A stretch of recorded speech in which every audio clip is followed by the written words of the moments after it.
my goodness, the Chocolate Springs Cafe in Lenox, Mass.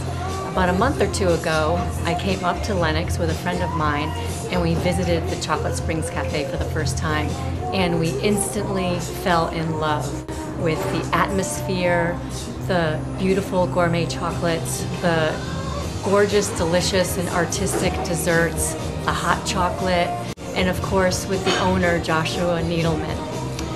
And if you love chocolate like I do, then you love nothing more than to hear about the fact that chocolate is actually good for you. But there are two caveats to that. Number one, like anything else, you have to eat it in moderation. And number two, it has to be really good quality chocolate. And if you're getting your chocolate from the Chocolate Springs Cafe, you are absolutely, without a doubt, getting some of the best chocolate there is. So I am up here again today to buy some chocolate and to talk to Joshua, because he's agreed to let me come in here with my video camera so that you could all meet him too. So take a look. Okay, everybody, here he is. The mastermind behind the Chocolate Springs Cafe, Joshua Needleman.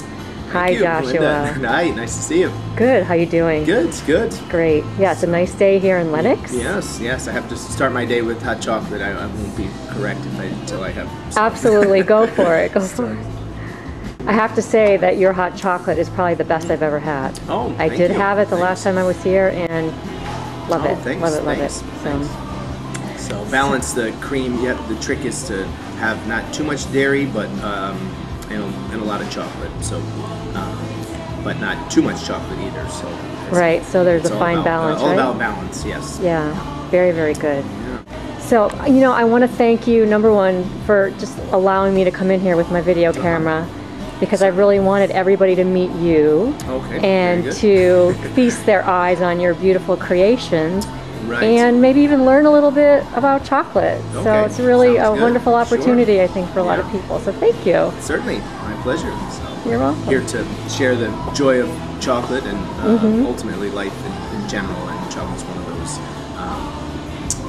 great pleasures and has a lot of depth to it. And I must say, actually changes depending on what your mood is. It tends to, if you're excited, it will probably relax you. If you're tired, it will excite you. So it kind of has that paradoxical opposite feeling of wherever mood changer. I didn't know that. So it's almost like the perfect food, really. Well, kind of, yeah. The perfect drug, maybe. Yeah, well, there's 500 different chemical compounds in chocolate, so everybody, well, not everybody, but scientists have recently come up with more scientific evidence for the antioxidant qualities, and the theobromine and phenylethylamine is a compound that's released when you fall in love, and there is amounts of that in chocolate or in cocoa beans. And then, you know, to me, ultimately, the Aztecs and people throughout history have known that chocolate, when they ate it, or it made them feel better.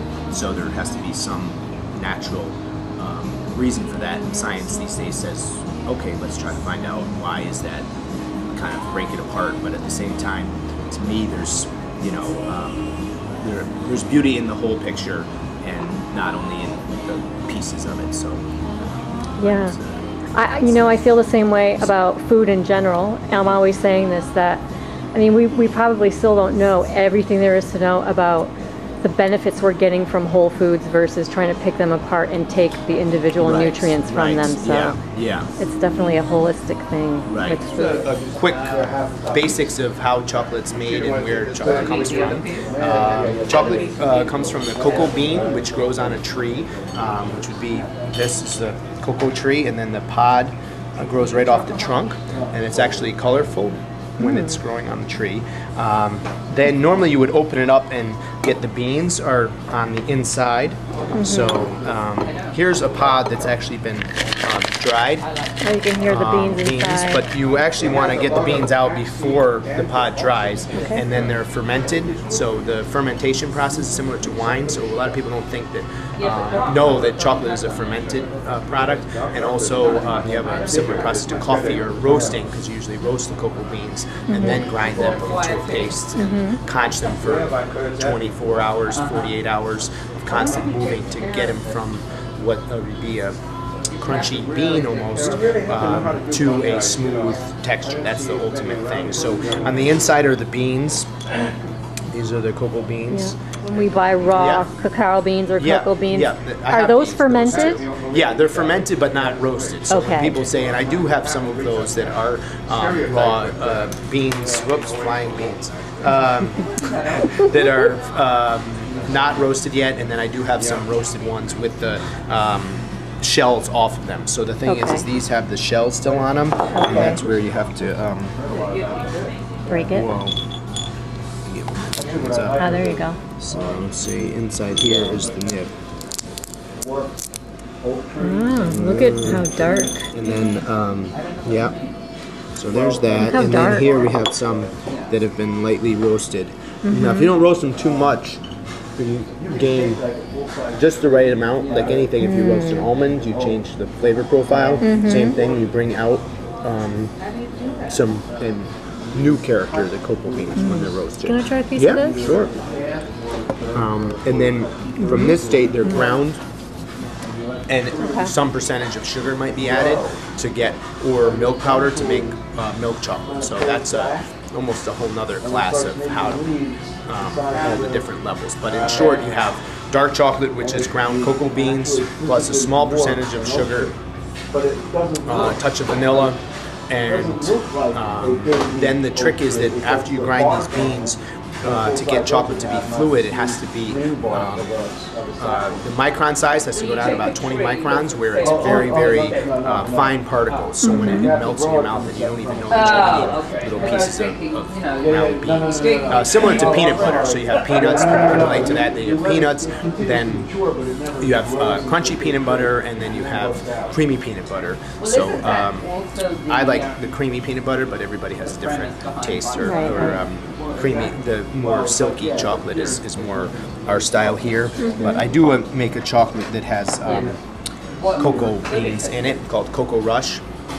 So that one has cocoa beans and a signature dark ganache, and then dipped in chocolate. So that's a special one. And then I take these beans too, and we have chocolate covered cocoa nibs, so this is good for makes these a little bit more palatable. I do sell pure cocoa beans and also cocoa nibs. We have those online and in the store. We also have chocolate covered cocoa nibs, which are fun on ice cream, yogurt, salads, wherever you use any nut. So that's a chocolate rush, huh? Sorry, yes, that's why we call it Cocoa Rush. So you're starting with the roasted bean, or the roasted, or the raw bean? Yeah, I use some of the, not always. I must say I utilize some companies in Europe, and I buy from them because they have 70 years of experience and can do it better than I can do it. And then we bring in chocolate from all different parts of the world, and then I can blend from, say, Madagascar and Ecuador and even Dominican Republic, and come up with different flavor profiles of those chocolates. And then what we're doing is making the ganache here, and making the truffles, the bonbons, dipping them, and tempering chocolate is a tricky state of getting chocolate to go from first a solid to a fluid, and then back to a solid, and changing the form in between. So basically transforming, a big block of chocolate or piece of chocolate into the things you see online, and truffles and bonbons, and so kind of the more,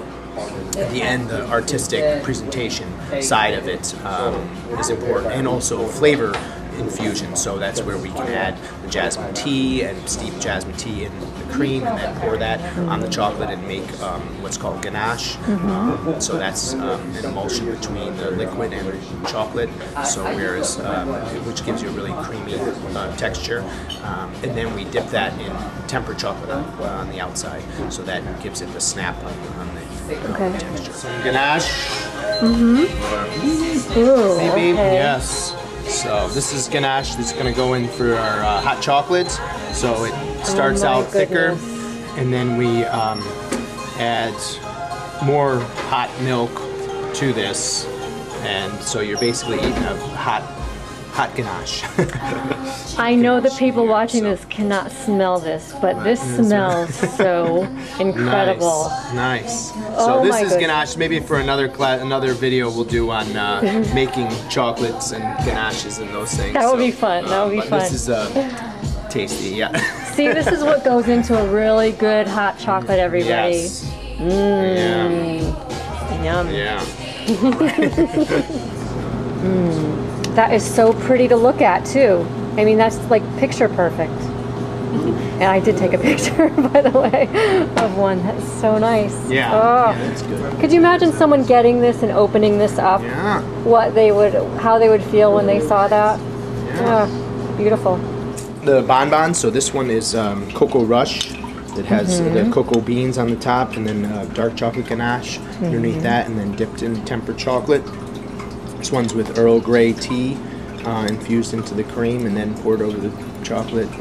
Make a ganache, let that sit and dry, and then cut it into the squares.